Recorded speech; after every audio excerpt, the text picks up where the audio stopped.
It's Dew Time with Pastor Steph.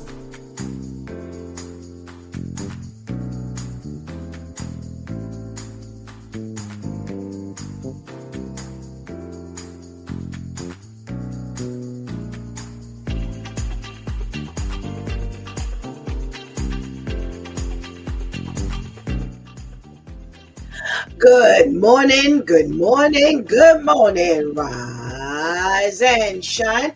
You're on with this Dew Time with Pastor Steph. How are you this morning? That's what I like to hear. That's what I like to hear. For this is the day the Lord has made. Let us rejoice and be glad in it. So, where were you yesterday? Yesterday was normally shaking the Monday morning blues, but whoa, with the news we had, I called it Have You Lost Your Mind Monday. We talked about some craziness. We talked about a son, 44, so he was no baby, but was tired of taking care of his parents, ended up beating them up, abusing them, and knocking them down, and ultimately setting the house on fire. Yes, with them in the house, yelling, help me, we need your help, we need your help. And he left them there, straight there to die. Whoa, Massachusetts is burning with the craziness. We also talked about the Florida homeowner who was crazy mad when they saw the Uber Lyft driver drive into their driveway, look through the screen, and oh my goodness, she pulled down her skirt. Should have been up, but down the skirt, urinated, defecated, left the tissue there and everything to remind somebody that they had been there. Not only that, had the nerve to then wave to a neighbor. Oh, have they lost their mind? Monday continues as the man who wanted his mama's money even after she was dead was accused of walking into the office to renew her ID in order to get her pension. Had already collected $60,000 in her pension money, but had her in the house dead and wrapped up while he dressed up in a scarf, sweater, cane, and everything and pretended to be her. We surely can't forget the two individuals who recruited the mercenaries from the homeless population in Washington, D.C., and planned to take over the Haitian island with 100,000 people, kill all the men, and kidnap the women and children and sell them for sex slaves. Have they lost their mind? Monday is what we were faced with. There is just no way this stuff could be real. You can't even make this stuff up. This is what's happening in the world we live in. Yeah, never in a million years would I think that I would be behind news talking about the news that depicts such savage, depraved, maniacal people. Yeah, this is the kind of world we live in. And you want to know why we need Jesus? That's the reason why we need Jesus. Yeah. You need to check out all the comments that our men had to say yesterday. Yes, we twisted it around. It wasn't a Freestyle Friday. It was also a Freestyle Monday. The men had their say yesterday on Relationship Monday. And they talked about what husbands begin to do once they become unattracted to their wives. Yeah. Well, you know the due time, man. They never cease to amaze you, and they are definitely full of their own stories. Yeah, we even had Brother Ainsley come through with a crazy story yesterday of his own, not only Pastor Jeff, but I tell you, they were in rare form yesterday. And I advise you to go back and listen. But you want to definitely get that switch tip from Shantice. Let go of the complaints. Another very practical switch tip that we had coming in to our week off. And oh yeah, you know, when you survey the stories that we went through yesterday, yeah, you gotta wonder if you really got something to complain about. Yeah.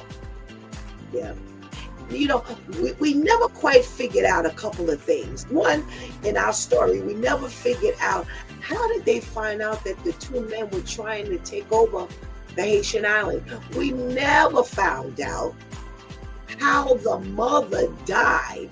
Did he kill her, or did she just die from natural causes? Because she was 83 years old before her son tried to actually impersonate her and collect her pension. There was still some unanswered questions in our stories yesterday. So, you know, let go of the complaints. Yeah. You're really going to have to go to God and give him a lot of thanks that you're not in the midst of any of these kind of stories. Yeah. Because there's a fine line that divides us from them. Only Jesus keeps us from being the people in the news. Wouldn't you say? If you know God and you know the power of prayer, then absolutely yes. So go back and listen or watch yesterday's episode, because we came back with a bang yesterday. All right. Well, today is Let's Talk About It Tuesday, Church Folk Day. And yes, the news was crazy again. And we do have some things to talk about. So go ahead and get that healthy breakfast. Go ahead and tell somebody, anybody, everybody that it's due time with Pastor Steph is on. And whatever you do, don't go anywhere, because we will be right back.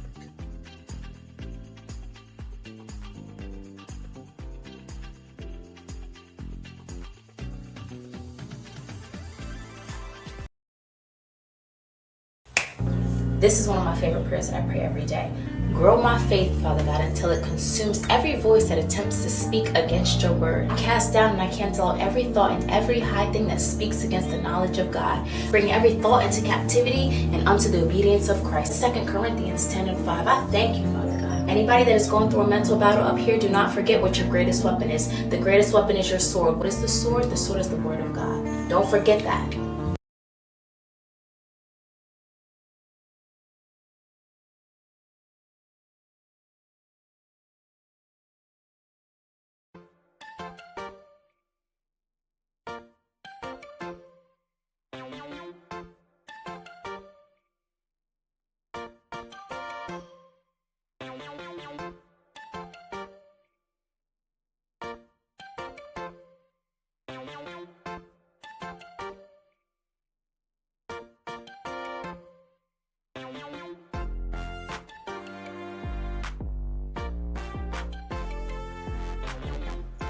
Good morning, and good morning again. Thank you for joining us today on Let's Talk About It Tuesday, Church Folk Day. I love that PSA. Yes. How to pray against negative thoughts. Didn't we just talk about that in our opening? Because that's the only way you're going to stop the attack from being like those we talked about yesterday. Yes. Pray against those negative thoughts. It just ain't gonna happen, y'all. It's not just gonna magically disappear. You gotta work at that thing. I love it. Good one, Shantice. Oh, We're going to leave Shantice to picking out the PSAs from now on. Yeah, she picks out much better ones than I do. So, thumbs up to you, my girl. Well, if you're on with me this morning, then your intent is to stay away from negative thoughts. Yeah, because we're going to help fill that mind with some good stuff as we talk about the bad stuff. Yeah. So make sure you say good morning to Pastor Steph, because other than that, I don't know you're on. Let's say good morning to King Terrence. Good morning, my king. How are you? Thank you so much for joining us this morning, Terrence. We got to check in from our girl, Kenny. Hey, Kenny girl, what's going on? Thank you so much for joining us. We got Simply Cute 89. Now, Vivian, I know that you only because your picture is up in that little circle thing. Girl, stick to one name because you're confusing me. Good morning. Thank you so much for joining us. And we got to check in from our boy Serge. Hey, Serge, what's going on, as Marvin Gaye would say? We got to check it from Miss Charlene. What's going on, Miss Charlene? Good morning. Thank you so much for joining us. We got to check it from our silent girl, Lady Tamika. Good morning. Good morning. Good morning. Thank you so much for joining us this morning. And I too love this morning's PSA. Yes, fire. Yeah, that was good. That was a good one. That was a good one. Well, we must say good morning to the ladies who help hold it down each and every day. Let's say good morning to our girl Shantice. Hey, Shantice. Good morning. Thank you so much for making sure that we are up and running. And let's say good morning to our girl Anika. Good morning. Thank you so much for ensuring that we're on. Now, last 2 weeks ago, we had some difficulty, some technical difficulty. So we're gonna make sure we say good morning to Pastor Vinny, who's already on this morning. So we're glad that he had no problem getting on with us this morning. He won't be fighting those negative thoughts as he's trying to knock out the devil from keeping him on with us. I am like, okay, this morning. Yesterday, I was fighting this crazy headache. It was killing me, y'all. It was killing me. I didn't let on. But I'm telling you, it was killing me. Well, you know what we do every Tuesday morning. We go through some kind of crazy trivia. So this morning, I had two. And I think I'm going to hang out with this one this morning. So we got people who made a dying confession. We got to turn it up this morning. And then they didn't die.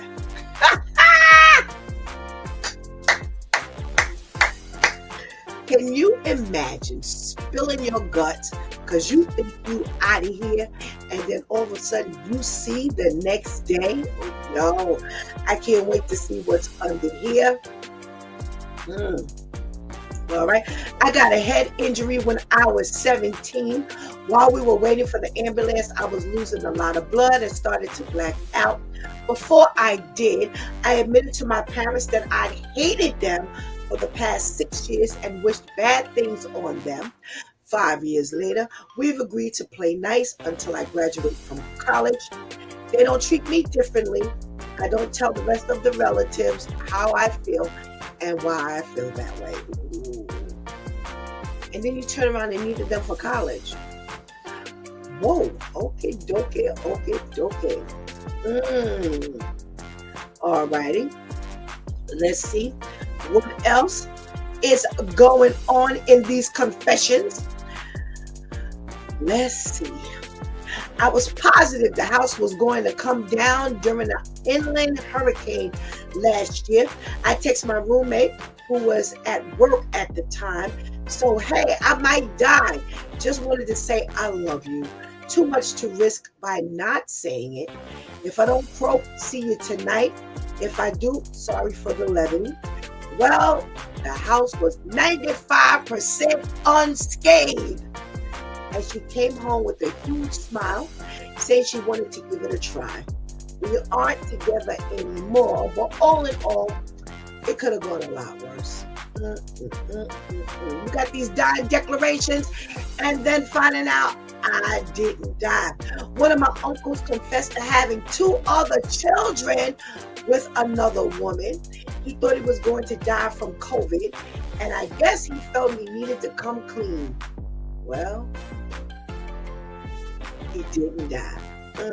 That was back in 2020, and there's still a ridiculous amount of drama happening over potential inheritances and what.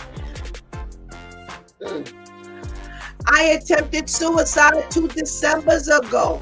I called my then boyfriend of almost 2 years and told him I finally believed he wasn't cheating and that I was so sorry for being so insecure and delusional. I apologized for being so suspicious of him and his only friend and said it was all just me being a terrible girlfriend. I survived the attempt, went to school the next day for midterms, got ghosted by him for 2 days, was broken up with, and then learned he was actually cheating and just making me think it was my fault. I regret ever apologizing. Wow. Let's see what else is going on in these deathbed or these death declarations. I want a good one. I haven't found a good one yet. My best friend, his crush, and I were riding our bikes in the nearby field forest. My best friend tripped on a rock and went flying into a tree head first. His crush and I saw the accident and ran over to help. Luckily, I had my cell phone, so I called 911. When I was calling, my friend told his crush that he liked her. His crush didn't reciprocate. A helicopter came and airlifted him to a nearby hospital, and he was okay. But he and his crush were neighbors, so it was awkward for like a year and a half between them. Wow. On his deathbed, while I was out of the room, my friend told my then wife that I was having an affair with another woman. I wasn't. She did mention this until he was in the ground. Oh, okay, I'm sorry. She did not mention this until he was in the ground. He was always a jokester. So either this was a very committed joke, or it was the brain cancer talking, or it was that my unhinged ex was just jerking my chain. I never will find out. Wow. I had a patient come into the ER who had a partial airway obstruction. He thought he was a goner. He told his wife on the way that he'd been having a decades-long affair. And of course, he ended up being okay. The wife left his room and did not come back. Wow. Wow. My dad was absent for 14 years. I was stabbed 3 times when I was 17, and I texted him to tell him that I regretted not trying to make it work. I'm on antibiotics forever now, but I also have a strong relationship with my dad. I guess that deathbed declaration made it, huh? Wow. I still didn't get no good ones. My ex's grandma's best friend. Okay, so we got to say that one all over again. My ex's grandma's best friend. That's like saying I'm my own grandpa. Was given something like 2 weeks to live. The friend had bitten her tongue for years about some friends and family, but once she got the notice, she let loose. She also gave away almost all of her possessions, including her beloved prize-winning cat. 10 days later, she made a miraculous U-turn and lived another 2 or so years. She spent it estranged from the people she had gone off on, but remained close with those she loved. She always said she wished she'd been honest sooner. I don't know if she ever got the cat back, though. Wow.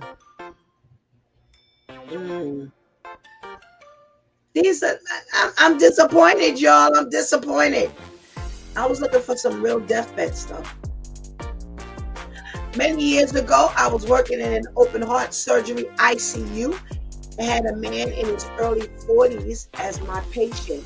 He had many tattoos of demons. He didn't recover very well after his emergency heart surgery and was in a medically induced coma for about 2 weeks before we could wake him up and remove his breathing tube. When he finally woke up, he was crying. He said, I felt like I just spent an entire lifetime in hell. I've done horrible things in my life, and I completely deserved it. He wept for hours and wanted to apologize to everyone he had ever hurt in his life. That one might be a topic. Yeah. Wow. Wow. Okay. My dad thought he was dying and to confess to having a daughter with someone else. She's a few months younger than I am. Wow. When I was 12, my stomach hurt every day for months, and I thought I was going to die. So I told my best friend my Wizard 101 username and password. It was just really bad constipation. So did they access something? I don't know. I was disappointed with this one. I try not to read them because I like to be, authentically, shocked. But let's see. All righty. Tamika says, I'm temporarily muted for real. Yeah, girl. Who's Crazy Blue 98? Are all Trump supporters racist? I don't know. What do y'all think? Tammy said would have got kicked out right away. I don't know who you're talking about. COVID got him to tell the truth. Yeah. I can only imagine some of the deathbed confessions that people have made over the years. You know what I'm saying? Scared that they were going to die and thought that something was going on. And I don't know. All I know is I'm keeping my mouth shut. Whatever I done held all these years, I ain't saying nothing. Nope, and nope. All right. Let's see what's going on in our news. We can start the news a little early since we ain't got no real deathbed confessions. I don't know. Let's see. Well, you know what? I want to start off with some bittersweet news. Yeah. We've been talking about all of these kids, and not necessarily children kids, but people who have been killing their parents. We did a story yesterday. We've been doing stories almost every week about somebody who killed a parent. And here's a bittersweet story. On Thanksgiving Day in New Jersey, there was a massive fire. And unfortunately, two sisters, who's this? Tizia and PJ Flory, 49 and 42 years old, they perished in the fire, but not before going in and saving Dad. Yeah, they say Dad was disabled, had dementia. They actually got out of the house. They did actually survive the fire initially, went back into the burning house to save Dad, and ended up passing away. And actually everybody else made it. Yeah, there's 7 other family members, including the father, were able to escape. But the 2 of them, one was a Marine Corps veteran turned X-ray technologist, and Another one who was the founder of a wellness publication for African Americans called Brown Eyes Magazine. They both left a child behind. So we're going to lift that family up in prayer. Again, we have been talking about, people that kill their parents. And, I wanted to just salute them, and their lives for what they did for their dad. Not many would have actually gone back and tried to rescue anybody. Once you're out, you're out. They tell you to wait for the firemen to come in and do their professional jobs. But, I guess it was hard to know that your dad, could not do for himself. So we're praying for the family, thanking God for their sacrifice. Well, we got an update, y'all. Let me see if I can find this update. Remember a couple of weeks ago, we did the story about the Chicago dad who propped the baby up in the stroller and returned the baby to mom via the family member. And so for those of you who, we're going to go back and just kind of tell the story all over again.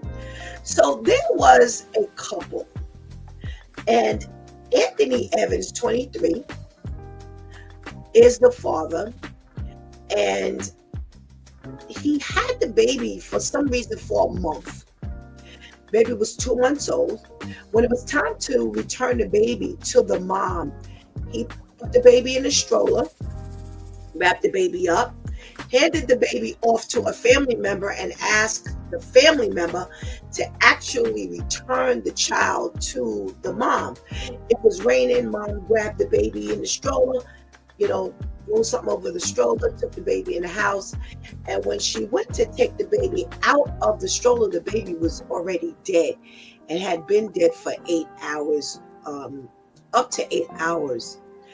So they actually have a little piece of information that they did not have when they first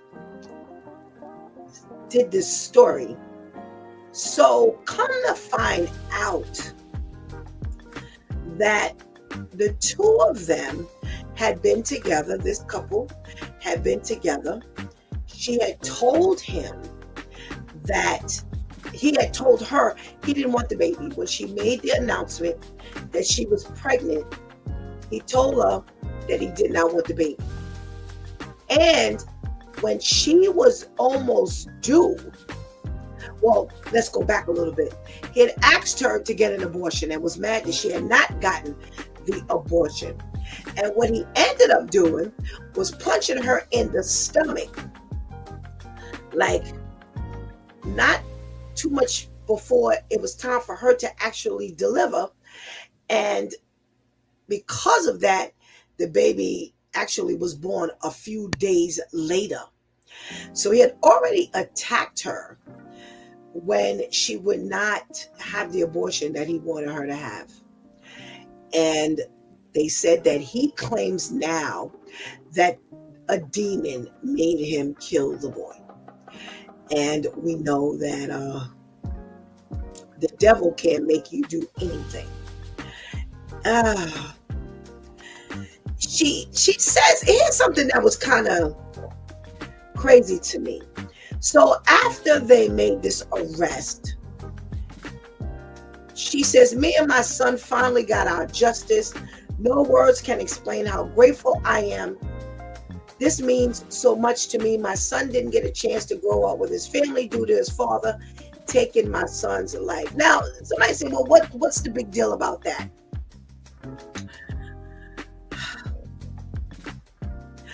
If you knew he did not want the baby, he had asked you to get an abortion and was upset that you did not get the abortion, then he punches you in the stomach when you are almost due, causing you to go into labor only a few days later, why would he have the baby for a month? And then you come back and say, me and my son finally got our justice. You pretty much gave the baby away. You killed the baby. I'm sorry. Maybe some of y'all think I'm a little too harsh. But yo, what else do you need? What other information do you need to find out he didn't want this baby? And you gave the baby to him for a whole month. He had the baby for an entire month. Wow. They say when they did the autopsy, they found out that the baby died from multiple injuries consistent with child abuse, including a brain bleed and blunt force trauma. And I remember when we first did the story, they said that the baby was black and blue all over its body. So for a month, what did you think was happening to this child? Yo, I don't know. I don't know. You need to go to jail too. I'm sorry. Wow. Wow. Tara says, I just hope the people they saved don't take their life for granted due to giving up theirs. Yeah. The sisters, right? Yeah. I hope that they value their lives, because the 2 lives, perished, not for theirs, but definitely for theirs. Yeah. And they still let him get the baby. Well, clearly, she must not have told them, Terrence, that this is what happened. Yo, I don't understand. Well, on a lighter note, we're talking about this traveling thing. And as of January, this is like really weird to me too, because earlier during the year, they pressed us to have these real IDs, these federal IDs, and they said that we would not be able to travel via air if we did not have the real IDs. Plain and simply put, we would not be able to travel. Well, they're saying starting next year that there will be a $45 fee to actually travel without this real ID. Now, they're expecting you to do some pre-verification before you get to the airport. So they want you to verify your identity through some biographic system, and you have to fill out some compliant form of identification, and you have to get a verification via email before you get to the TSA. And they have to check your identification, and they could still say no. Yeah, they can still say no. So you're still gambling as to whether you can even travel or not. And they said, now initially it was only supposed to cost you $18 if you did not have your real ID. Now, I didn't come across this information because, like I said, they told us that May of 2025 was our last opportunity to be able to travel with anything other than a federal identification from your DMV or a passport. So where this $45, $18 comes from, I don't know. But they upped the 18 to 45 because they're saying the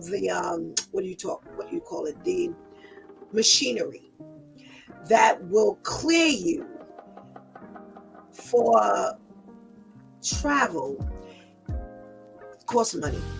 Costs money to do all of this checking, and you're going to pay for it. So the traveler is going to pay for it instead of the taxpayer.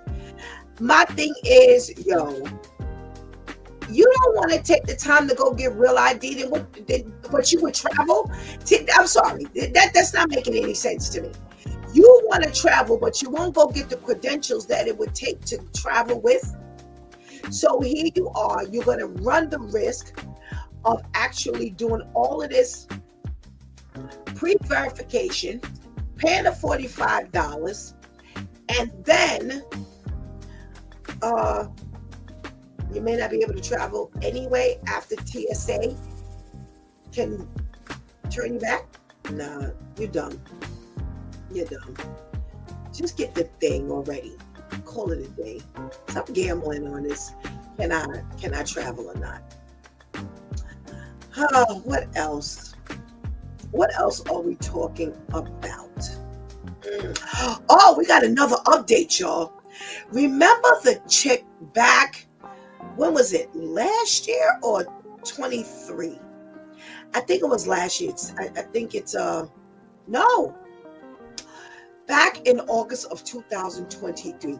Remember there was a young lady who was pregnant, and she was accused of shoplifting out of that liquor store, or like stealing some liquor out of a store, out of a supermarket. You know, some places you go, you can actually buy alcohol in the supermarket. We can't really buy it here in New York, but you can in other places.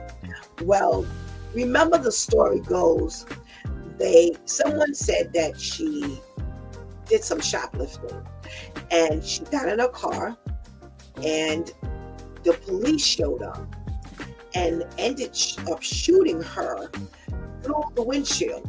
Yeah, because when they asked her to stop the car, she would not stop the car.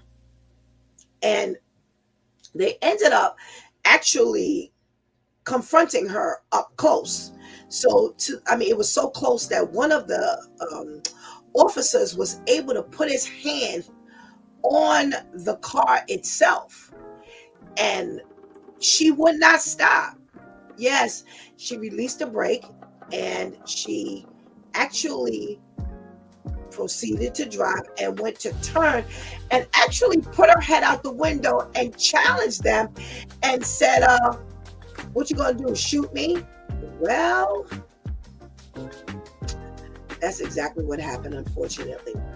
And the officers didn't know she was pregnant, they said. And some said that they did, because that was a part of the report. So in other words, we got a pregnant black girl, young woman stealing some alcohol out the supermarket. That's the way they claim it went across. Now, the officers claim that because they saw her actually in the car, they had no idea that she was pregnant. So they said that the jurors, yes, this is going to trial, and the jurors were shown the body cam video on the first day. The trial took about 2 weeks, and heard the testimony, and they did not find the officers guilty. Nope. Now, the interesting part was the one who actually, I think the one who did the shooting he didn't testify. He only had like a written statement. And they weren't able to prove that he knew. They said that it was so bad that she lowered the window, challenged them, and said, "Are you going to shoot me?" While she was moving the car, he was being lifted up off of the ground. Yeah. And he fired the shot, and it hit her in the chest, and her nor the baby actually made it. So, I want to talk to my due time crew about this. They found him not guilty. This was a real challenging story to first go round. Real challenging story. Now, the end result was, they said that she supposedly didn't steal the alcohol that she was accused of, because they said when They got another witness's account. They said that she actually put the alcohol down right before she left the store. So she put the bottles down and then she left the store. So why? Then why? Then why? Then why? Then why? Then why? Why are we putting ourselves in this position of I'm innocent? Now, I guess I don't know what they said to her because they don't have in this account what they said to her. But they did say that they approached the car. Initially they were not up on the car, but somehow or another the car and the officer was connected. His left hand was on the hood of her car. That's when she rolled down the window and challenged them, asking whether they're going to shoot her. They said she then moved toward them and the vehicle hit his leg and shin and lifted his body up off the ground. Why are you doing all of this? Why? Whether you're innocent, whether you're guilty. Why you just don't stop the car, get out, or stay in? All right, so you don't want to, you afraid to get out? Fine. Put the car in park, turn the car off, and stay in the car and take care of whatever needs to be taken care of. Why are we doing this? So now you don't have a life. Your baby, unborn child doesn't have a life. She actually left an age 8 and 5 children, 2 young boys here. Why? Again, 21 years old. I don't know. Maybe it's me. We'll see. We don't. I don't think we have Pastor Brenda on today, but we do have Shantice and Pastor Vinny, and I'm sure Pastor Kale will be joining us. So I say, let's get to talking. Let's say good morning to Pastor Vinny. Good morning, Pastor Vinny. Good morning, and good morning. Good morning to you. Good morning to you, Pastor Vinny. Missed you last week. How are you? Oh, we're good. We missed you too. We hope you got some good rest and had a good time. And, sometimes you just need to get away. Pastor Vinny, I tell you, rest. I was fine. Very I had good. anything to do. I did get a nice amount of rest. Thank you so much for asking. All right, Pastor Vinny, let's talk about some things. Sure. So we've got this couple who was clearly a couple at one point. I don't know if you were on the day we talked about this issue with this young man and this young woman, but we've got some new development, some new understanding. So the 23-year-old young man who's been arrested and charged with killing the 2-month-old baby, they say that when she got pregnant and made the announcement, he wanted her to get an abortion and she wouldn't. She then experienced some trauma of him punching her in the stomach, and she ended up delivering 2-3 days later. Why would you then give your child to him for a whole entire month and expect nothing to go on? I don't know, Pastor Vinny, call me crazy. Not this time. Not this time, Pastor Steph. You're not crazy. Oh man, that guy would have to see that baby through a glass, through some bars, if at all. But to give that child up for a whole month, it doesn't even make sense. Yeah. It does not make any sense. He already, registered his displeasure. He already let her know that, look, I don't want no part of this. So good, you would have no part of this. Right. And if anything, I'm gonna go to the court, do what I have to do to let the court handle your responsibility for this child. No, no, and for a whole month, and Yep. so he was evidently beating this poor child Yep. just up until the time that he knew he had to take the child back. Right. Right. Right. Right. So Right. they said it was dead maybe 7 or 8 hours. You can't get any more heartless and cruel than that. Absolutely. Absolutely, Pastor Vinny. We keep questioning, what is wrong here? What is connected to these women and their brain that you had the baby for an entire month? So clearly she gave him the baby for an entire month, because she never said that, he shouldn't have had the baby, but you got the baby back the way you arranged to get the baby back in a month. Right. Mm-hmm. And only to find out that the child had been beaten the entire time that this man had this child. Should not have been any shock to you when he Right. tried to hurt and kill you. He tried to kill a baby already, Pastor Vinny. Yeah. Oh yeah. Oh yeah. He didn't hit her in the head. He hit her in the stomach. Absolutely. Absolutely. So listen, and I don't know, how would you go a whole month without calling this dude and saying, how are things going? Because maybe she would have been able to detect some kind of anxiety in this boy's self. It's not going well. Let me go get my child. Yeah. Some screw is loose, Pastor Vinny. Some screw is loose. Both of them. Yeah, absolutely. Some screw is loose.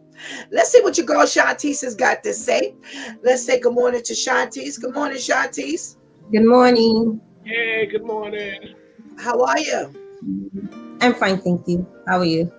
I'm all right, thanks. I'm all right. So let's talk about this. He wanted her to get an abortion when she announced that she was pregnant. Mm-hmm. Punched her in the stomach to the degree that she ended up delivering a couple of days later. But yet you would let your baby go with him for an entire month. This is what happens when you feel like I need a break. I need a break. I need a break.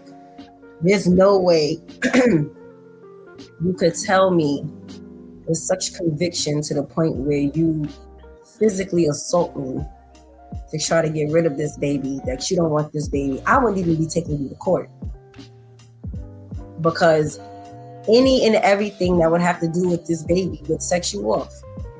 Child support would set you off.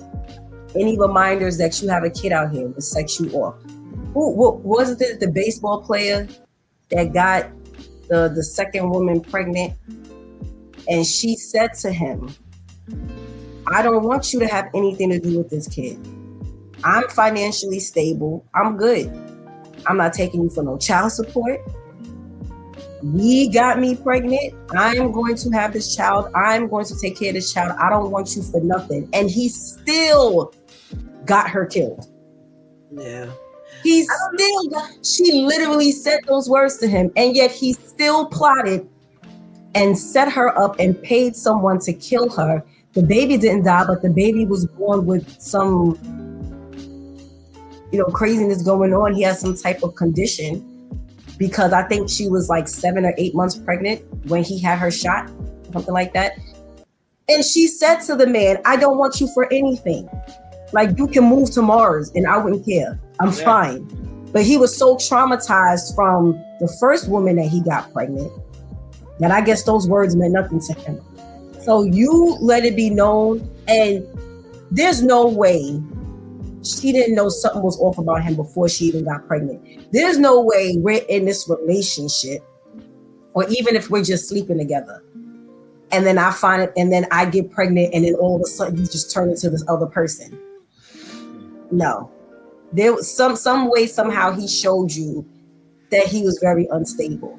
That should have made you even question sleeping with him, let alone having a child. So now that you told him you're pregnant, and you probably didn't think he would punch you in the stomach, but you knew that he wouldn't be okay with this. This wasn't a part of his 5-year plan. Okay. Yeah. You know, so no, I believe this had everything to do with I need a break. Oh, you know, this your child, so you go ahead. I agree with you too, and we kept emphasizing this when the story first hit everyone. There's no way my newborn is going anywhere with anyone for 10 minutes, 10 days, let alone a month. I don't care who you are. I don't care who you are. That's it's just I need a break. I need a break. And you figuring the other parents should be able to hold him down. He did. Yeah. Unfortunately. So I think who you're talking about is the football player, Ray Caruth. Ray Caruth, yes. Yeah, and I think he was a football player. Football. I don't keep thinking baseball. Yeah. It again, you know, you don't know what's going to set these people off. And that's the game you play.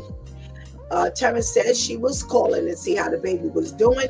Remember, the baby was dead for 8 hours. He had this planned out. Absolutely. Terrence says, but I do wonder, he may have had the baby for a month because she may have still been in the hospital. So her family should have taken the baby because she had complications. It doesn't even say. So we don't know whether. Okay, so let me just say this. If you punch me in the stomach and I end up with complications, you ain't gonna be the one that ends up with the baby. Right. If I have to tell it all and the baby don't even come home, you're not gonna end up with the baby.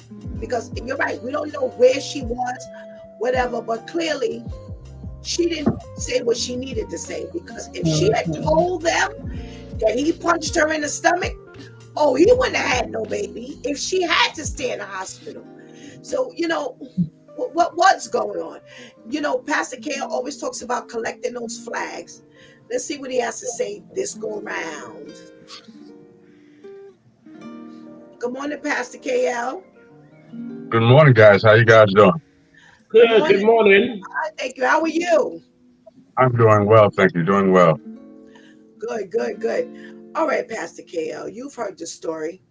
You may have been on, you know, in the first conversation we had a couple of weeks ago about this. You're talking about collecting those flags. And you have this big red one. This one, the siren is going off. He punches you in the stomach. Is that not a flag?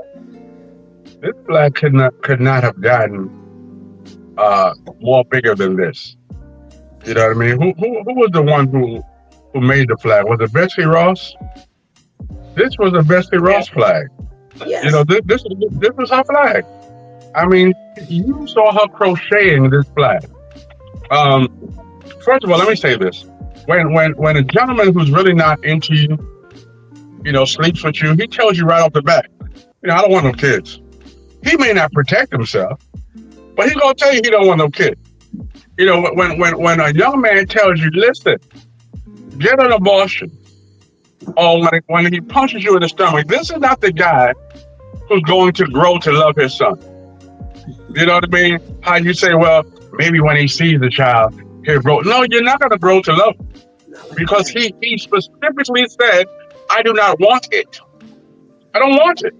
Right. So now that he's telling you to kill it, and you don't kill it, and now that he's trying to kill it by punching you in the stomach, now you think that he's going to be a great daycare sitter, you know, provider. I don't care how tired and how much of a break you need. That is not the person you turn to. He's telling you, I believe in homicide. He's telling you this. Yeah. You know what I mean? And again, he's told you he don't want children. By telling you he wants an abortion, by punching you in the stomach, he has told you this is not the will of God for my life. I don't want kids. And because you're tired now, you're going to, and this is what it is, you're going to make me watch someone I don't want to watch. Because I can imagine the conversation. You coming to get this boy. He your boy too, or he your child too. You gonna come take this child. And that's just fuel for more fire. Well, okay, I'll come get him. I told you I didn't want him. So now no one has to come get him again. Yep. And actually, those were my sentiments exactly. That's the first thing I thought. I was like, oh, okay.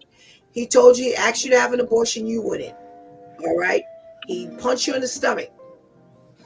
Now you think that now because this baby has arrived, that there's going to be some change of heart to the degree where you leave him for an entire month. You can't check on him and ask him how he's doing and he can answer back. Everything is at the will of the Father. Mhm. And here you are. What are you doing for an entire month that you leave this child with him and you think it's gonna be fine when you get this baby back? Now, I'm not saying you would have thought you would have had the baby propped up in the stroller dead, but nah, there's no way in the world you really thought this was gonna be something different. I'm not buying that. I'm not buying it. There's nowhere in the world. Nowhere in the world. Makes no sense to me either. No. Listen, if you insist on having your baby after this person has told you he's not interested, then take your baby and leave. Go about your business. Forget this child. I'm with Shantice. Forget the child support and everything. Walk off. Sorry. Walk He off. picked up on attempted murder when he punched her in the stomach. Right. Right. He So did simple. it. She was used to this. She was used to him being abusive to some degree, to the point where you punching me in my stomach alone, let alone me being pregnant when you do it. Right. And now you punch me in my stomach while I'm pregnant and I don't report you? Right. Something wrong with her. And then I give you the baby. Right. But I often say to some of these women, a piece of man is better than no man at all. Wow. I just need a piece of man, and that's exactly what you got. And you know what? You didn't even get a piece of a man. I was You just didn't getting even there was no man in him at all, not even a piece. Yep. He's a kid. He's a 23-year-old kid. He's 23, but who knows where he is mentally? Who knows where he is mentally? He's where a 23-year-old should be. Right. What do you know? At 20, at 23, you know, you don't have it all together. Right. You're a stupid kid. You're doing stupid things. Oh, yeah. Dumb. All right. Let's talk about this here. This other situation of this 21-year-old young lady who was pregnant, accused of shoplifting some alcohol. So she gets in her car. They stop her. 2 officers stop her. He puts his hand on the hood. He then draws his gun when you would not stop the car. You roll the window down and say, what are you going to do? Shoot me? You proceed to move the car, pressing on his legs, his shins, and lifting him up off the ground. He shoots you. He fires, shoots you in the chest. You end up dying, and your unborn child end up dying as well. Now, they made the accusation that he knew she was pregnant when this took place, and they ended up acquitting him because they said he did not know she was pregnant. Help me understand why we looking for justice. I don't know. I don't know what kind of justice we looking for when you didn't stop. I'm just trying to understand the psyche here. What did we think was going to happen in a climate such as this? Pastor Vinny, help me understand what's happening here. Yeah. Did they say where this took place? Yeah. Hold on. Let me see. Ohio. XXX. Listen, if I was pregnant in a car and this skinhead cop pulled up on me and pulled out his gun, I would take, like you said, I would take put my foot on the gas, turn the car off, throw the keys up on the dash, put my hands up on the ceiling, and say, "You got it," because they looking to kill you. They don't care, and that's a pretty young lady. That makes it so sad. You just committed suicide by cop. You just committed suicide by cop.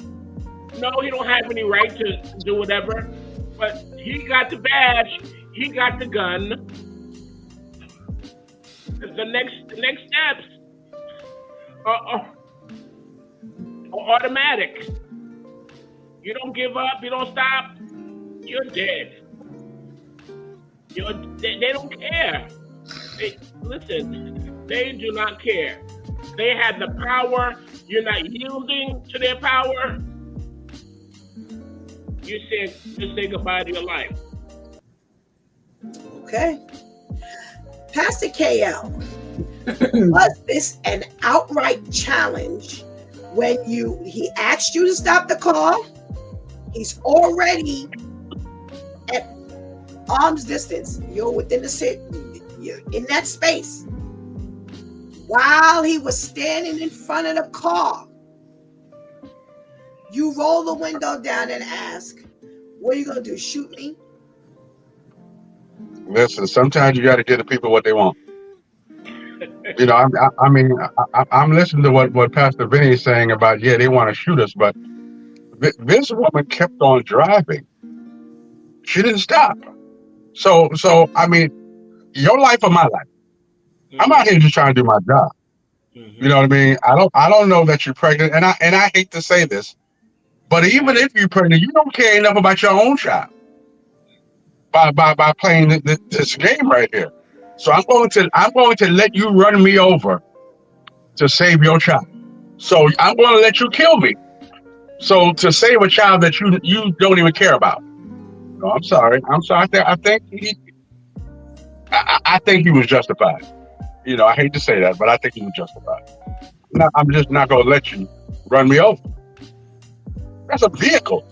That's not, you're not running me over with a bike and I might get a tire mark. That's a whole vehicle. Oh. All right. Shantice, what say you? So she kept the car going forward, and that's how I was able to press up against him. I think they were both stupid. I think there's stupidity on both sides. For one, the way they train these cops, they train them to immediately draw their weapon, and then they're trained, once I draw my weapon, I have to use it. Mm-hmm. So already a lot of these cops are itching to draw the weapon, and they love the fact that once it's out, I have to use it. You being stupid, challenging them. If you didn't steal anything, of course, I don't want to see no cops at my car. If I did steal anything, I don't want to see no cops at my car. But again, everyone down to the newborn knows what it is for us to be approached by a cop, whether we're on foot, in a vehicle, whatever. You challenging the cop, you as the cop, because one of the first thing that came to mind was, okay, so once she started moving the car a little bit, why you didn't shoot at the tire? You can't go nowhere. He was already up on the car. So he asked her before she started moving the car to get out the car. Or he asked her to stop. So before he got up on the car, he asked her to stop. This wasn't the first request that she stopped the car. Right. Okay, but I'm trying to. I'm a cop. Visualize it. You start moving. I ask you to stop. and I'm going to put my body in the way of the car. So you walk up on the car. I ask you to stop the car. Initially, the car was stopped. When they walked up on the car, now he's at arm's distance. He has it. They said the description is he has his left hand on the car, on the hood of the car, and that's when she asks him. She rolls the window down. Right, like a dummy. Right. What are you gonna do? Shoot me? Shoot me. Right. And then she lifts her foot up off the brake and moves the car. It moves the car so that now it's pressing up against him. Okay. So you're moving the car. I asked you to stop. You finally stop. I walk in the direction, so the car is here. Instead of me walking up to your window, I walk to the front of the car. Why? I've never typically heard of that, whether it's a traffic stop or anything. When they walk up to you in a car, they walk up to the driver or the passenger side, not to stand in the front of the car. I already have to keep telling you to stop driving. So why am I now going to put myself in the way of you driving? You stupid, challenging the cop. Why didn't you, as the cop, go to either side? If you got that close, you see she's the only one in the car, because I haven't heard that there were other people in the car. To now try to get her out, that she finally stopped. Why not try to now get her up out the car? Why would you now go? That's what I'm saying. In my opinion, neither one of them handled it right. And she was extra stupid for challenging. Because again, they're itching to do this. Okay, so let me read Terrence's response, because he's where you are. If the car was stopped and he walked up on the car, he should be on the side of the car. He should have never went in front of the car to get it if he's not a barricade. Okay, so he's agreeing. That's a whole fact, Shantice. He wanted a reason to shoot her. I'm sorry, I disagree. That made no sense. What is this here? Call me crazy. They ask you to stop. I don't care if he's walking up on the front of the car, back of the car, side of the car. He asked you to stop. You then you roll the window down to offer a challenge. What are you going to do? Shoot me? I'm sorry. It makes me personally no difference if he walked up on the side of the car or in the front of the car. You were asked to stop. Why didn't you just stop? Why do I now have to worry about if I walk up on the side of the car, back of the car, front of the car, this side of the car? You were asked to stop. I agree. But no, you don't agree, because here's the thing you keep saying, that both of them were stupid. Right, I agree. She was stupid, and I don't agree. I don't agree with that cop's tactic. I agree with everything you just said about her. But he asked you to stop. He simply asked you to stop. Why not just stop? In this climate, well, first of all, forget about the climate. Let me just erase that. Here we are. I'm in a car and you ask me to stop. Now, if I haven't done anything, why am I not stopping? If I've done something, why am I not stopping? But if you've done something, your mind might be saying, I need to get away. I'm going to take my chances, because we see it happen all the time. But if you haven't done anything, what are you trying to prove? So I'm in a complete agreement with Pastor KL. You didn't care nothing about your life.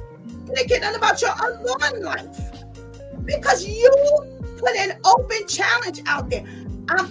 Personally, I don't think he should have been acquitted either. I'm not caring about no tactic and all of this kind of stuff. He asked her to stop, and that's where it should have ended. He walked up on the car. It was two of them. It was the two cops. He drew his weapon, shot through the windshield. And here's my thing. You know what? You keep pushing a car up on anybody, you get what you get. I'm sorry. I'm just not. I'm not believing that this officer was at any fault. I'm sorry. I don't agree. I don't agree. I think it was stupid. It was a stupid move on her part to put the challenge out there. Anytime you took the time to roll the window down, you didn't roll the window down and ask, well, sir, why are you stopping me? You didn't even ask that. No, you're going to put the challenge out there. What you going to do? Shoot me? Well, guess what? She got her answer. Right. You got shot. No. So Terrence claims it could have been her adrenaline. She was pissed off because they assumed she was telling when she haven't done. In other words, when she hadn't done anything and they were cops. Tamika said she pulled the Harlem Nights. You gonna shoot me in my pinky toe? When you say something like that, you make the receiver respond. I think it was a stupid move. I think he should have been acquitted. You rolled the dice and you crapped out. You lost. Period. I don't see anything that the cop did. I'm sorry. I don't care whether we're in a climate where they're shooting people, but especially with the fact that we're in a climate where we're open target. Yo, just don't do anything that's going to antagonize the situation. So you know what? She probably was trying to steal alcohol. I don't put nothing past her now. Sorry. I ain't buying that. Anybody else got something to say about this before we close this down and move on to our next topic? It's tight. That is right. It's sad. It's sad. Yeah, it's very sad. So you got 2 lives. You got 3 lives. You got the young girl and the baby that died, and you got this cop that had this belt. And he had to shoot her in order to get her to comply. Now I don't know if he might have a conscience. I don't know if he's one of those guys that put another notch on his gun or whatever. But here you are. You took a life that was unnecessary. You took 2 lives that was unnecessary. You know what, Pastor Vinny? I'm sorry. I just can't phrase it like that. I can't phrase you took a life. I'm sorry. My brain, it can't go there right now. Not when they say you pushed the car, pressing against his leg, his shin, he being lifted up off the ground. No, I'm sorry. I can't even get into that terminology of, well, you took a life. Because who's to say she would have stopped the car? Who's to say she would have stopped the car and would not have run him over? Can we say that? No. Yeah. But I sure wouldn't have put myself in harm's way like that. No, I wouldn't have either. You know, if I'm walking up on a car, and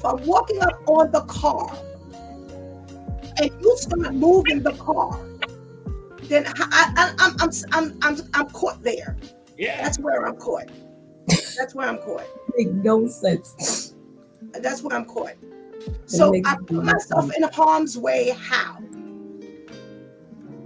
Help me with this. Because I already see that's like me watching you swing your arms. And I'm like, stop swinging your arms. You keep swinging your arms in front of you. And I'm like, put your arms down, stop swinging your arms. But then I come and stand in front of you and then you keep swinging your arms. I already had a problem telling you to stop. So now I get mad when I step in front of you and you slap me. Come on. It's like, come on. No.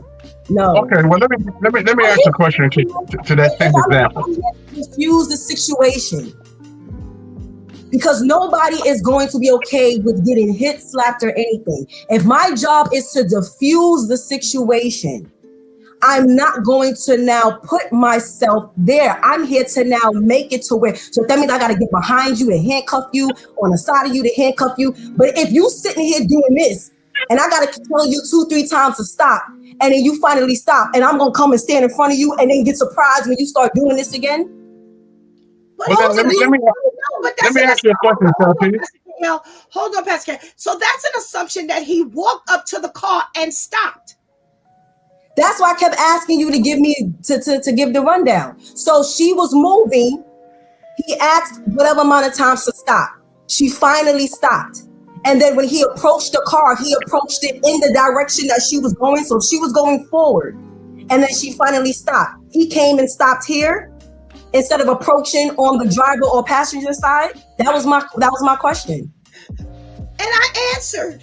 It was yes, right? Yes. So then my feeling stays the same. Right, go ahead, Pastor K. So let me ask you a question, Shantice. Let's look at it from you and Mariah. You have authority. You are the authoritarian figure. If Mariah is going back and forth with her hand, you as the authority are going to choose to go another direction after you told her to stop, because in fear that Mariah might hit you, the authoritarian figure. With me telling Mariah to stop, after I've had to keep telling her to stop, and now I stand in front of her, that's a level of me challenging her. So as the adult, you better not hit me, but am I really going to be that surprised when you hit me when I had to keep telling you? Because already I'm mad that I had to keep telling you to stop. So now I'm going to stand in front of you and get up in your face. And then when you start swinging again, how startled can I really be? If I tell my child to stop swinging your hand, I gotta go around the back and the side of him or her to convince her. Are you out of your mind? If that child continues to come for me, I'm gonna come for the child. But it's not about convincing anymore, because as the child, I should only have to tell you once, if I even have to tell you that one time.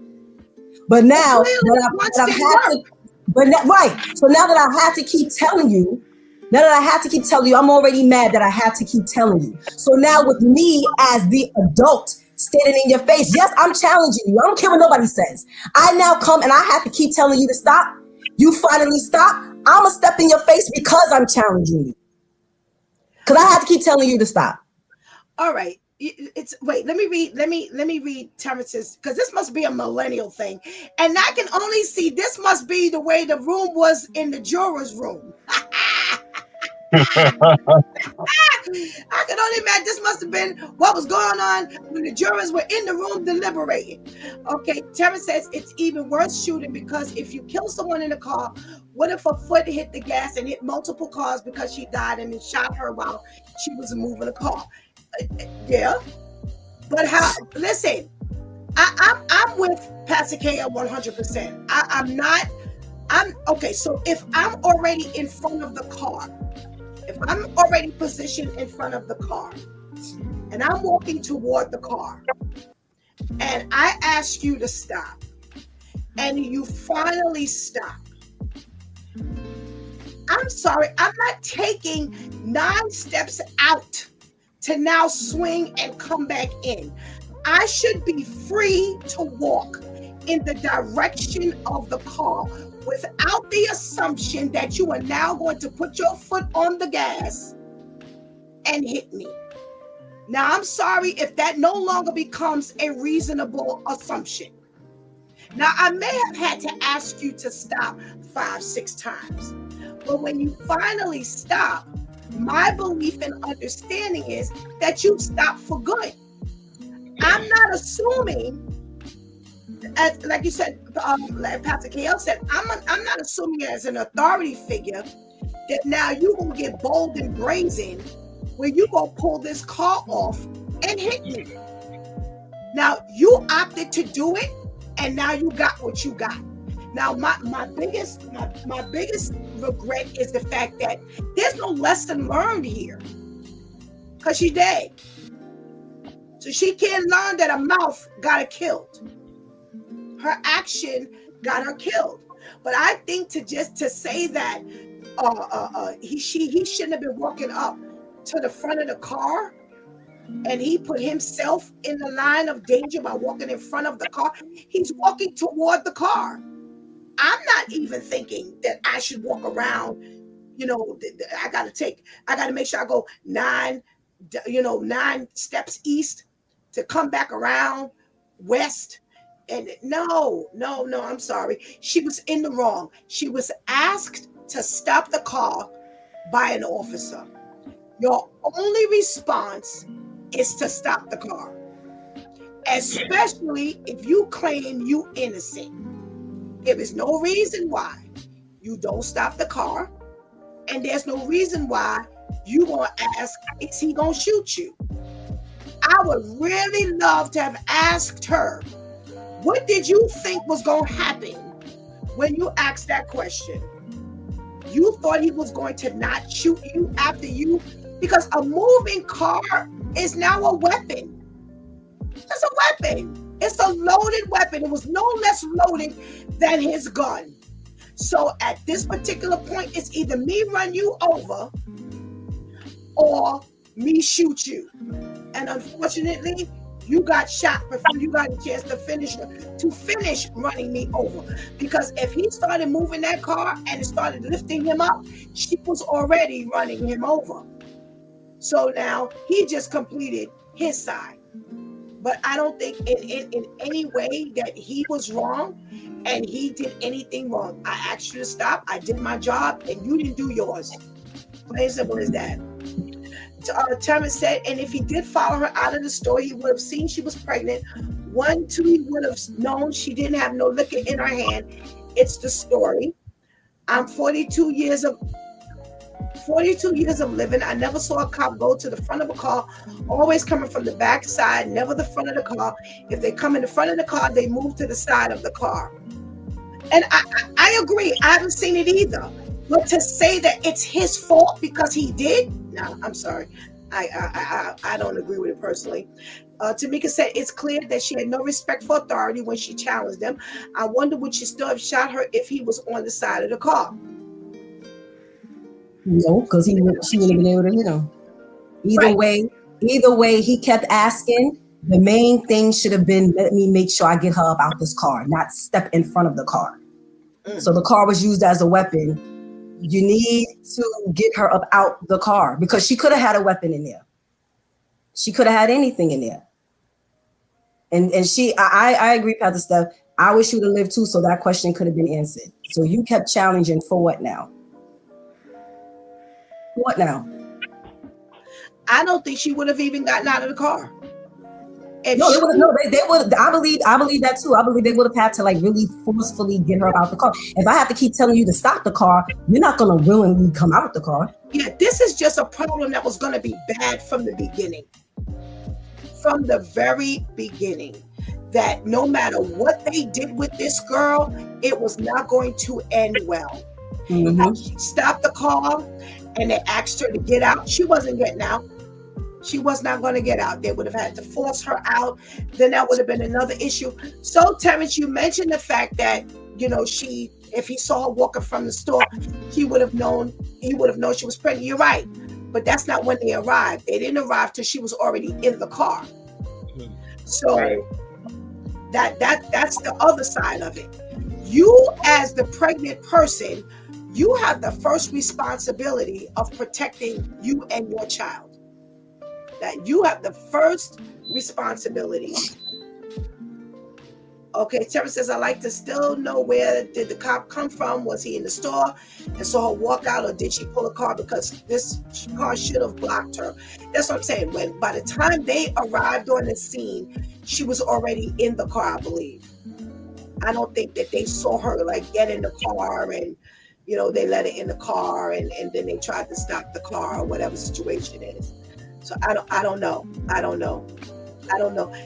Here's my thing, and we can finish because we're not going to have a time to get to our topic clearly. But here's my thing, and this is something that I always have a problem in, and there are a lot of people that don't agree. And I would love to hear your view. My thing is, we're already dealing with a lit firecracker. We have the cops that are saying, I'm just trying to make it home. And, you couldn't pay me to be a cop these days. You could not pay me because everybody right now, Everybody's scared. You know, they don't want to admit they never gonna use the words, but they scared. They scared. They scared for their life because the people out here are crazy. We have seen they are crazy. They are just as crazy. Some of them are just as crazy as the perpetrator. Here's my thing. Why do we put ourselves in a position like this where I already know that this could go bad because we're already a target, possibly by these particular police officers who have now landed on the scene? Why do we not stay out of harm's way? That's my question. I want to talk about the cops first. I'm asking the question because that's my argument. Stop. Because see, right now, my question is, I believe she was trying to steal something. Because see, you have already shown a direct rejection of any level of authority. So if you won't stop the cop to stop your car for the cops, and then you challenge them, are you going to shoot me? Then them people telling you in the store anything, you're going to war against them as well. So unfortunately for Stephanie, this puts into question anything that happened before. That she could have been completely innocent, where she didn't touch a thing or whatever. But the account that they got afterwards was that before she left the store, she actually did put the bottles down and then she left the store. So my question is, how we even get that far? So now this just, again, this is for me, this puts everything into question as to what were you doing? Why was there attention on you? So forth and so on. But now we're outside. And for some reason, we have people that just won't seem to stay out of harm's way. What seems to be the problem? Pastor Vinny, I'll start with you. You would. I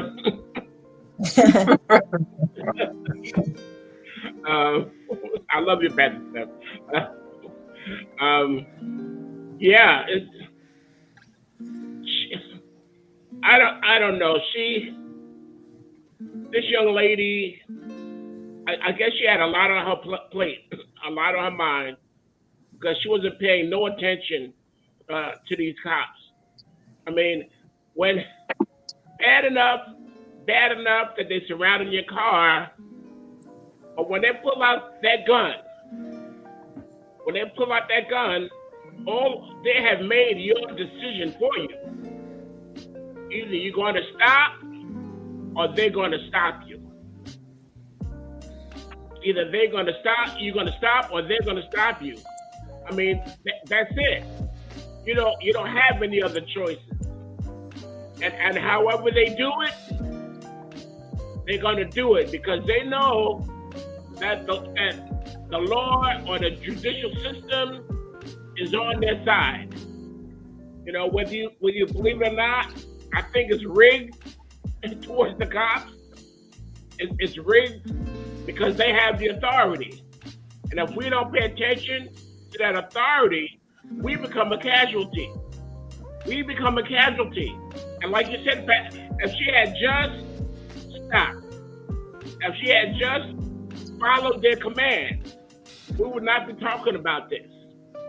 If there was nothing, if they found nothing in her car, nothing on her person, except a little unborn baby, they probably would have let her go on about her way. Okay. Shantice. The challenging. Unfortunately, we keep talking about the climate we're in. We're also in a climate where everyone wants to challenge everyone. I have the ability to do this, so I'm going to challenge you. I don't feel like I should have to do this, so I'm going to challenge you. I ain't do nothing, so I'm going to challenge you. And instead of just, it reminds me of a situation that Pastor, what's his name, Philip Anthony Mitchell, he said when he was still living in Queens, he remembers walking down the block and cops was driving in the opposite direction. and him and one of the cops in the car made eye contact. He's grilling the cop is grilling him. And before he knew it, the cops doubled back, got out the car, and just slammed him up against the wall. Why? Because they could. And he said that quick, what his mother said came to mind. And he had a choice to make. He said, do I stand up and challenge this cop and possibly lose my life? Or do I just fall back and let this cop think he has it and I can walk away with my life? And he said, I decided to listen and remember what my mother said. And he could have, because my thing is, whether we grilling each other or not, why are you feel compelled to now get up out the car and slam me up against the wall? You didn't catch me stealing anything. You didn't catch me hitting nobody, whatever the case may be. So at face value, the cop was in the wrong.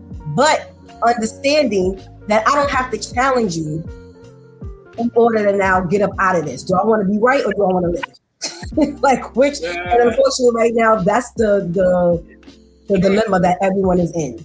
Do I want to be right or do I want to keep my life? And unfortunately for her, it's like, oh, yeah, she must have stolen it. But people are so stupid out here now. They could be 100% innocent and yet be 100% ignorant. And it's like, why? If you didn't do anything, then just let it be known you didn't do anything. Let them do their due diligence, whatever quick investigating they have to do, speak to whomever. As Pastor Vinny said, let them check the car. If there's nothing there. And if you felt like they did something out of turn, then go report them. And keep, pressing it until something is actually done.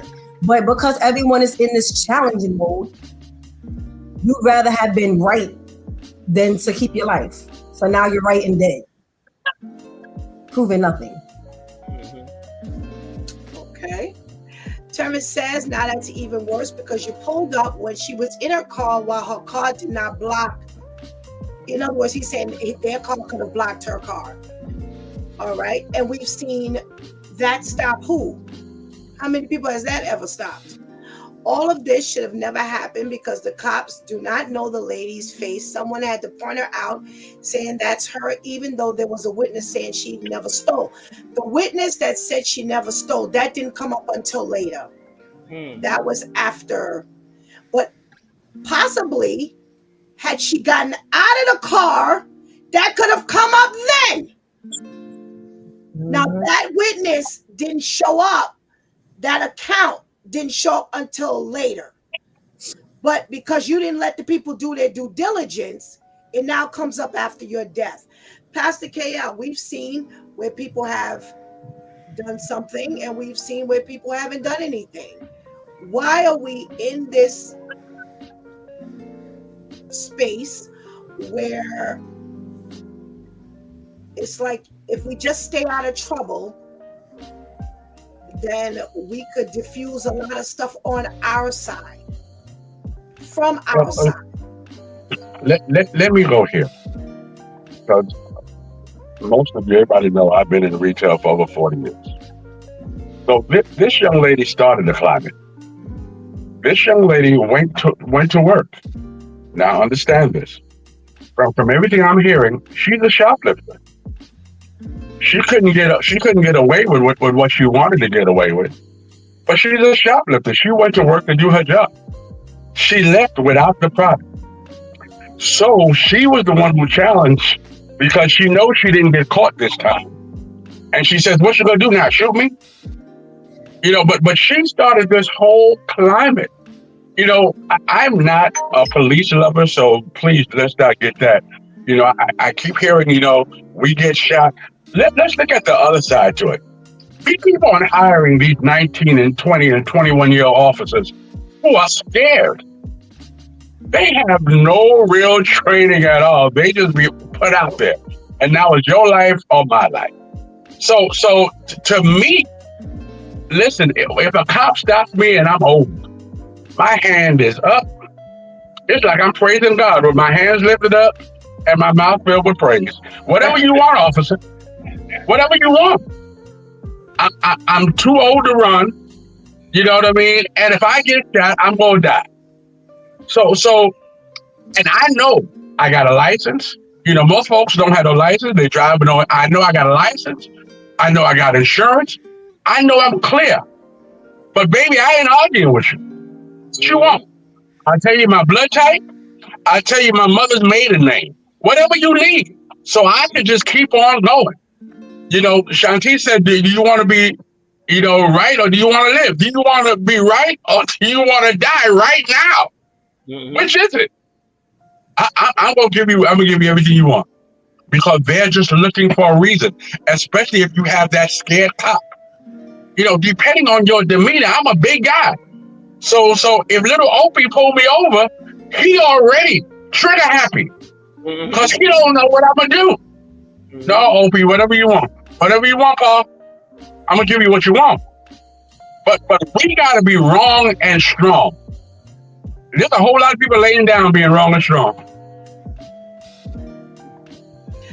Here's the thing, and as I'm listening, it seems as though, and I'm this is for me. This is for me. It may not be for everybody. It's an assumption that all cops are bad. That Right, every cop has this ultimate goal of being wrong, wicked, doing what he wants to do, throwing his or her weight around. And I don't think this is fair. right. This what I'm hearing today, I don't think it's fair. And this is again, this is just what I'm hearing and how I'm taking it. There's this, oh well, this is what they do, and we should know better. Because we didn't know. What is wrong with compliance? I'm having a difficult time because I don't think I'm hearing enough of that. What's wrong with simple compliance? Here, I didn't heard he didn't walk up on the wrong side of the car. He should have walked up on the side opposed to the front. What does that have to do with what she did? What does that have to do with what she did? I'm losing something here. And that's it's this automatic. It sounds as though there's this automatic. The cops are wrong, and we need to find out they're wrong before we do right. And I'm not hearing compliance. Now, Terrence is challenging. How do we know she's a shoplifter? Pastor KL said what I'm thinking, and I've kind of alluded to it as well. Here, my thing is, at the end of the day, there was someone who said when she left, okay, so someone initially thought she was shoplifting. We don't know if the person who worked in the store was black or white. We have no idea of this. But what we do hear later is someone said that, well, when she left out the store, she actually put the bottle down at the door. Why? Why? Terrence, let me tell you this, Terrence. I've been in this game over 40 years. I promise you, I know a shoplifter. There's shoplifters who carry themselves a certain way, and even the clean collar ones that come in there with ties. You know a shoplifter. You know what they look. They look at you more than you look at them. You know what I mean? Their mannerism is totally different than a regular shopper. There is a lot of traits of a shoplifter, and it don't have to be one of the bums. One of the ones who look like they homeless. No, some of these shoplifters look better than you and I. So yeah, you can tell a shoplifter, Terrence, if you've been in this game long enough. What I'm hearing is suspect. I'm looking at from start to finish. I didn't see any of this. But based on what I'm hearing, why, if you're in the store, why all of a sudden you leave the store and the bottle gets left at the door? Is that where you found the bottle? Now, we all know that we all have, at one point or another, we may have picked something up, and then before we leave, we decide we're going to put it down. We change our mind. Now, is this, I changed my mind because you accused me, so I ended up leaving the bottle at the door because now you're going to turn me off, and I don't want to buy anything now, because that happens as well. Sometimes we get turned off and we just throw our hands up and say, forget it. So could that have been it? Possibly. But now we go outside However, you are targeted. So the question also comes in, well, how did they know it was her? Well, guess what? It was her. See, I'm just not hearing some things here. How we know it was her? How did they know it was her? Well, guess what? They didn't get it wrong. So clearly, whatever the description was correct. So here we are, we're behind the wheel, and someone asks us to stop. We have come, it's something about this level of generation that there is more battle than there is compliance. There's war more than there is compliance. And I'll give you a really quick story. So yesterday Sunday we got in, and there were dishes in the sink from my daughter's Friendsgiving on Wednesday. I got home on Sunday. So yesterday, which was Monday, I had a headache all day. I go back to the sink. I come back inside. She home. I can see she's home because of what her light is on. I can see she's heating up food. Now, so is the rest of the house. With all her dishes in the sink from Wednesday. So when she comes down, I'm in the middle of a conversation and I'm annoyed because nobody could get to the sink because all the dishes are in the sink. So I don't say hello because I'm mad, because I got a headache. I said, hey, what's going on with all of this in the sink?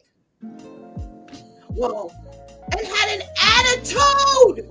Oh, well, I didn't get rid of it, blah, blah, blah, blah. So I said, well, all you had to do was watch that. Oh no, I should have thrown it out. I said, no, that's not the answer. We could use what's in the sink. It was like pans. And everybody knows how I am about pans. And I go, why would you just throw the pans out opposed to wash it? Because nobody could get to the sink because you got the pans still here. Well, I should have just thrown them out. Never an apology, nothing. Instantaneously, there's this defense of, well, I should have just thrown them out. No, you should have I don't care whether you threw them out or whether you washed them, gave them away to the man across the street, give them away to the man who collects bottles. I don't care what you do. When we got here, she said, I should have. I said, listen, when I got here yesterday, they were here. So you've been here Wednesday, Thursday, Friday, Saturday, Sunday, all of this. So she has the attitude. It's something about having a defense opposed to just being compliant. And that's where we are these days. Everybody else is wrong because we can't be compliant. And that's all I'm hearing. Oh, well, the cops. What does that have to do with our job? That's my question. And all I keep hearing is, well, the cops didn't walk up on the car the right way. The cops, they trigger happy. The cops are this, the cops are that. When all we have to do is simply stay out of harm's way, and we don't have to worry about it. So yesterday, she has an attitude because she says, well, you could have said hello. I said, no, I didn't have to say hello. No, because I'm mad. I'm mad that I'm standing here with a headache. I done seen these things from yesterday. They've been here since Wednesday, but I should say hello. No, you know how I am. Stay out of harm's way. Get rid of the stuff. But it's not that. It's not that these days. It's the opposite side. And that's our church folk dilemma. Why can't we just comply? We'd rather walk up and find the harm than to just comply. That's where we are. That's where we are. So whether she was ultimately shoplifting or not, whether she was innocent or guilty, she made herself guilty by virtue of what she did or what she didn't do, whichever way you want to look at it. So I'm open for a closing statement from everybody. Shantice, I'll start with you. Everyone needs to stop challenging everyone. Everyone needs to comply with what they need to be doing and stop wanting to have the upper hand, because that's all I'm hearing in this situation specifically, and that's all I'm seeing in life as well. Whether I'm right or wrong, I need to have the upper hand. I need to be right. I need to make it seem like I'm right. If everyone just does protocol and what they're supposed to do, there'll be a whole lot less drama in the world. So do what you know you're supposed to do. Focus on making sure you're right with God instead of trying to be right with man. And that's how you stay out of harm's way. That's like the real foolproof way of staying out of harm's way. Am I right with God? Despite how I feel, despite where my head goes, despite what I want to prove, is he approving my decisions and my movements right now? All righty. Amen. Thank you. Pastor Vinny. Yeah. How we closing? As Steph, my only issue is that after you've done everything right, after you turn off the car, you put your hands up, and you still get shot.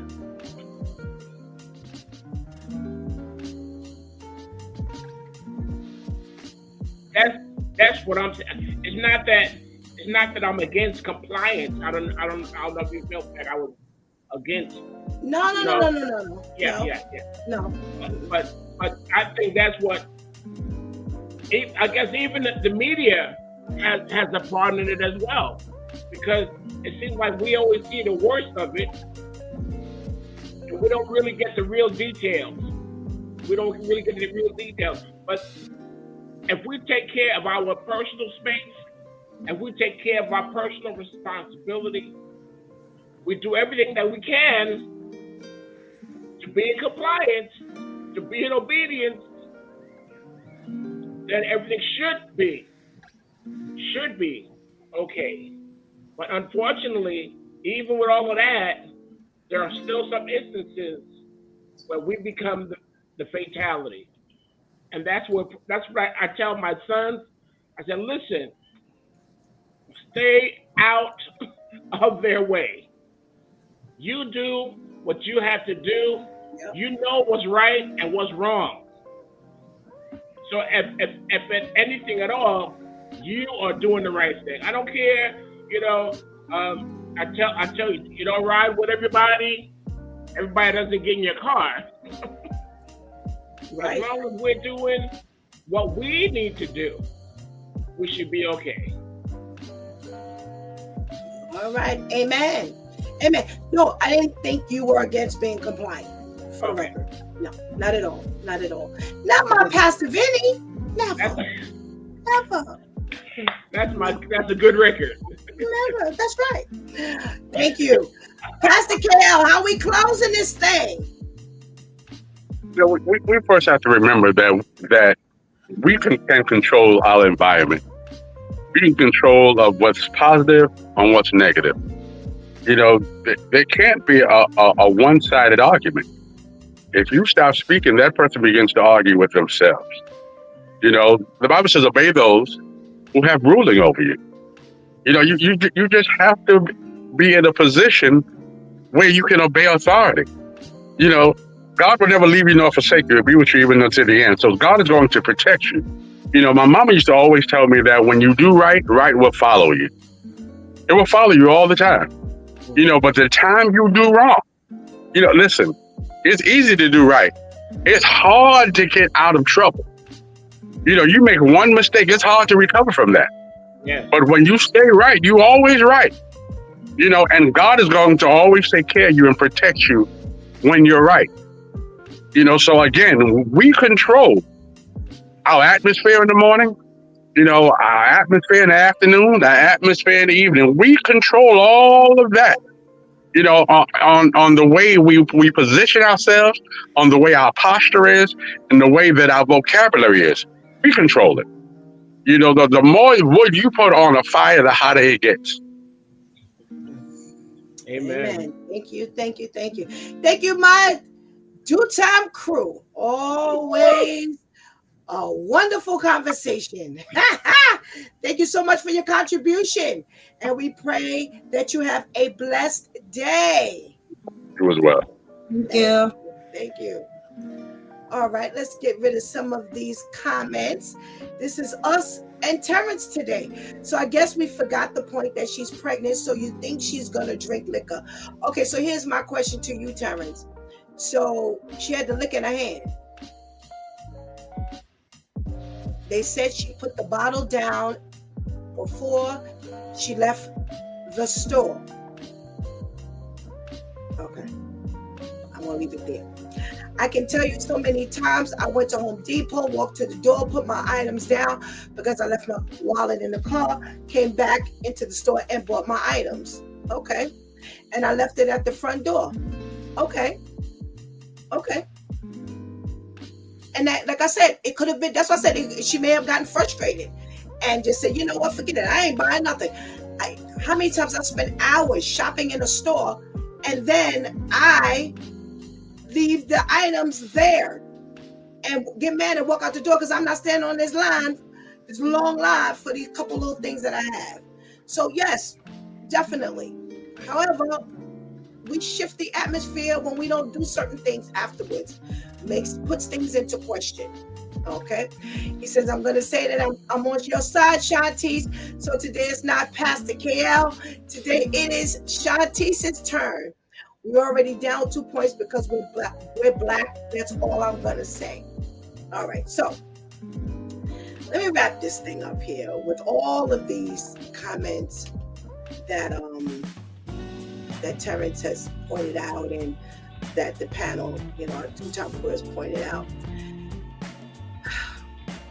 We are already, and I agree 100%, Terrence, and for all of you who have said it or thought it, we already messed up. Because we are the enemy. Just from the color of our skin with certain people. I'm not talking about only with authority. I'm talking about just people. It's us, we ghetto, we don't mean nothing, we are not about anything, we're not as educated. Yes, this is very, very common of a thought, regardless of whether you are in authority or not. We are on the negative side in this world. So my question becomes, if you already know that we are already at this stage in this world, then why are we making things harder for ourselves? Pastor Vinny has told his sons the same thing I've told my girls and my granddaughter. Listen, there's no way God don't have your back at the end of the day. Have we seen in these past several years, people have been very innocent and been murdered? Yes, we have. And we don't know why God has allowed this, but we're going to take it that it's for the greater good. It is for the greater good that God is going to work something through that thing. Will any of us be the casualties? I don't know. I'm still here. Are we already casualties? Ooh, another question that we have to think about. We may not be casualties in the grave. We may be casualties even walking around. We have a lot of people that are enduring things and they're still here. So my question then again becomes, why do we aggravate the situation? Because even when we don't do things, we're a target.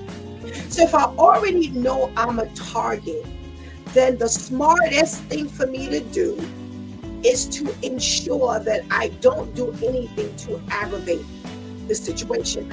I am not ever going to say that we are always guilty, because I know better. I'm almost 60 years old. I know better. I have seen a lot in these 60 years. I have seen things change just turn. We're talking to Shantice, we're talking to Terrence. These are millennials. We've got 20 years over them pretty much. So that's another 20 years of what we've seen, experienced, heard about. So we've seen how things have changed. And I'm telling you, it has never been like this before. So what we need to do is to help us. Help yourself. The word of God says it is better to obey than sacrifice. Obedience is better than sacrifice. Right now, everybody's sacrificing. That's what I mean when I say the compliant part. Just do what we need to do. So whether she forgot her stuff, and like Terrence said, he walked out, left the stuff at the door, went to get this wallet and came back. If that's all it was, and that's all it was. And nothing wrong with that. What my point is, how do you fuel the look that you're guilty when you get outside and now you become what you said you weren't 5 seconds ago, 5 minutes ago, 5 hours ago? Then, as Pastor KL said, just keep it going. I'm not going to shift the narrative because I'm pissed off with you. I'm going to stand my ground and I'm going to do what I need to do. And I'm going to make sure that I am still right. And that's what we lose after a while. We lose the fact that we're right because we're trying to make a point. And that's what it was here. She was trying to make a point. I don't know what the point was. I guess the point was, they ain't going to shoot me. Whether she was pregnant or not. You black.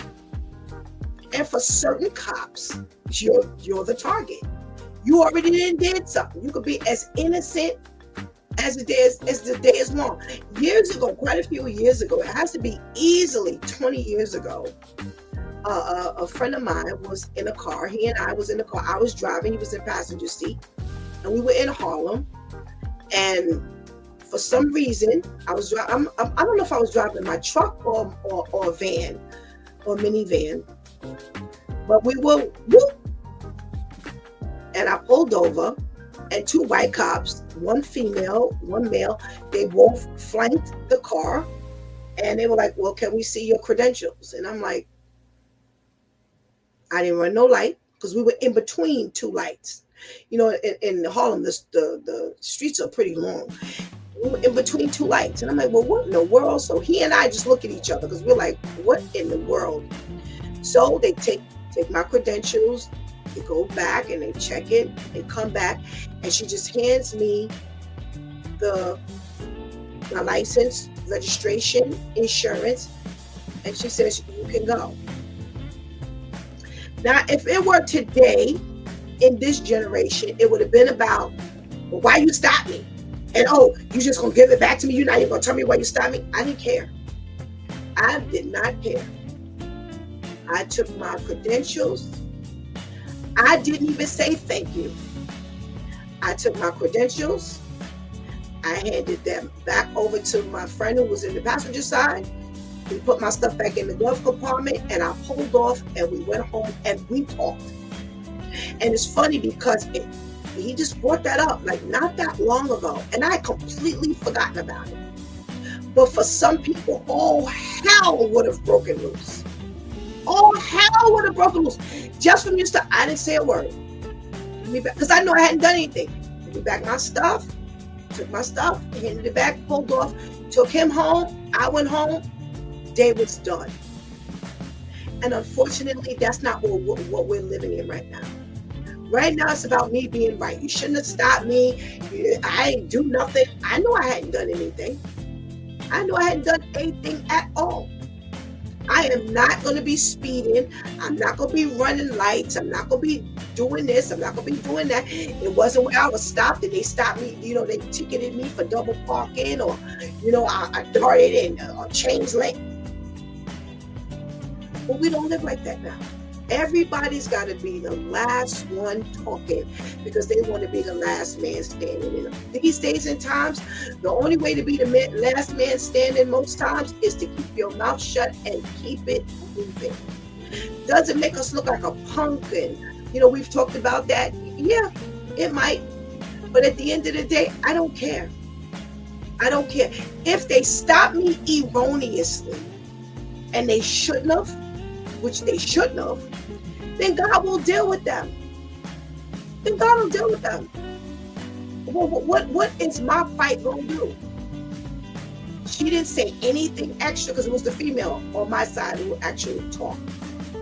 She didn't say anything out of the norm, out of the way. She didn't say anything nasty. I knew she shouldn't have stopped me, but that's why I just took my stuff and just pulled off. But I'm not standing here and I'm not challenging you. And sometimes that's what we have to just simply do. Just be quiet. Because I need to be the last man standing. I had 3 kids to get home to. And that was my concern. She didn't know I was pregnant in the car. And she didn't know if I had drugs in the car. But they didn't ask me for anything but my credentials. Now, how many times have they just stopped and asked for credentials and found something else?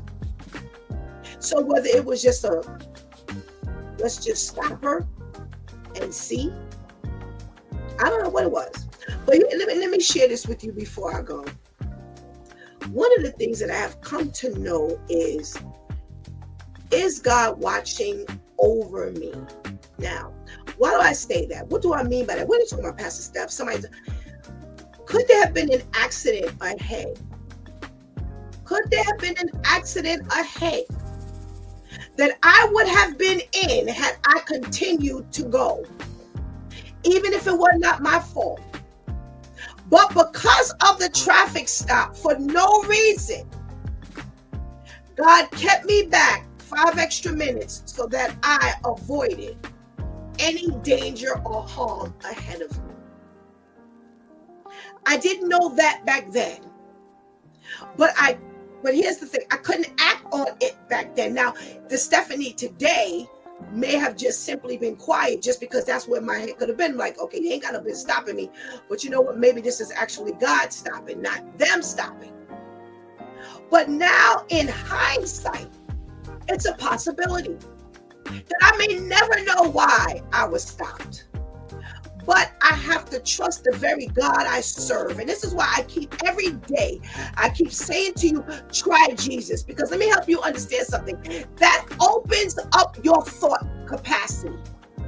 When we don't have God feeding us in any shape, form, or fashion, because we're not serving him, we limit what we get from God. Yeah, we do. You may not like it, but let me tell you something. There are plenty verses that tell us that our serving God is a major blessing to us, and it helps to feed us in many, many different ways that a non-believer would not be fed.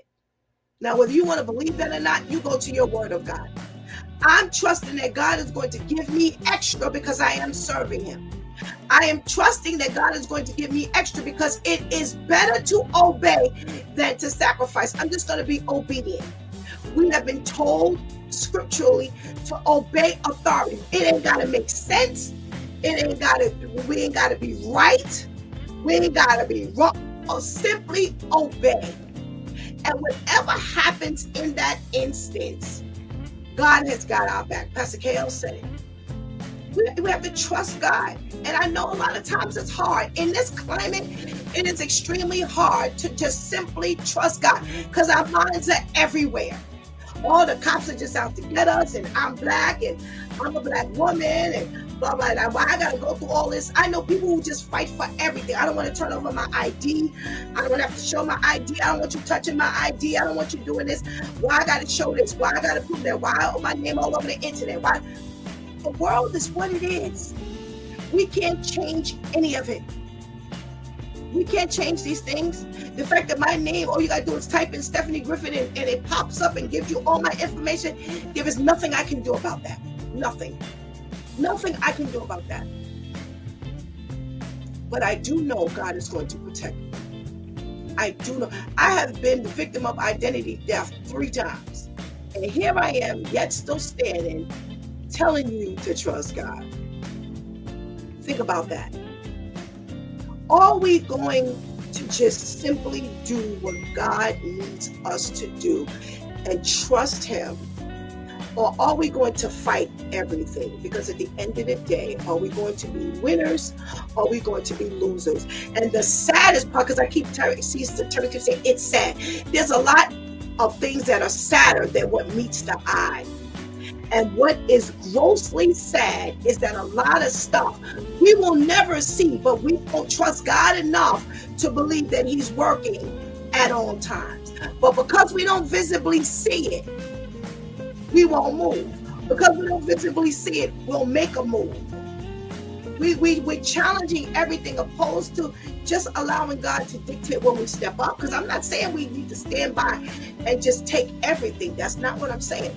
But what I am saying is when we trust God, when we allow God to feed us as to what we should do and what we shouldn't do, then we will not be losers. Even when we lose, we will not lose. Because losing most times is a frame of mind. Because the word of God says the last will be first and the first will be last.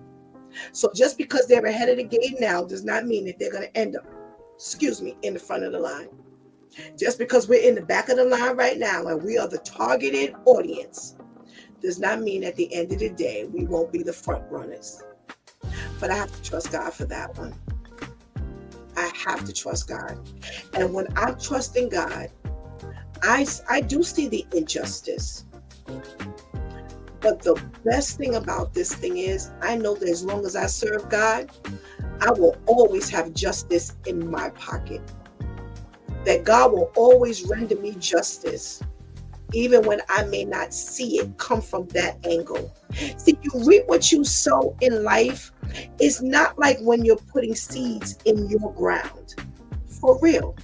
So if I live at 1515 Mockingbird Lane and I'm loading up my grass with seed and I'm watering it and I'm treating it every day, it's not going to grow in 1517 Mockingbird Lane.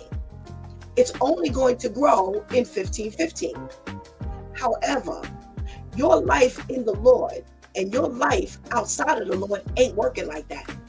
Because you will reap what you sow, but you may not necessarily reap where you've sown. Yeah.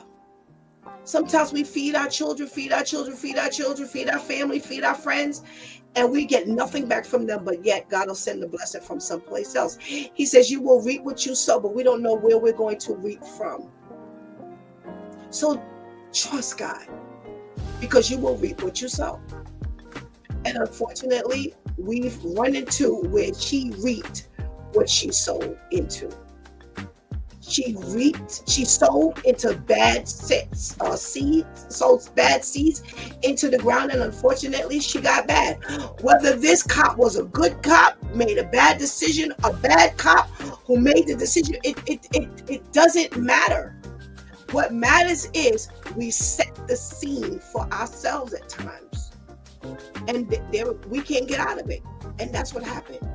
So my thought to you. My thought today is to help you, as always, to focus on the bigger picture. We can never control what other people do, ever, but we can always control what we do. All this, I blacked out and all this kind of stuff. Oh, okay. How do you get to the point where you black out? Where you can't even see what happens. You can't even recall what happens. You can only control you. You cannot control the next individual. No matter how right you are, you cannot control what happens at all times. Because we cannot dictate or determine what a person will do. So put your hands your life in the hands of God and see how things work differently for you. Because we are living in a very, very bad climate. We are. There was a question earlier, are all Trump supporters racist? I can't say yes, because I don't know why you're supporting Trump.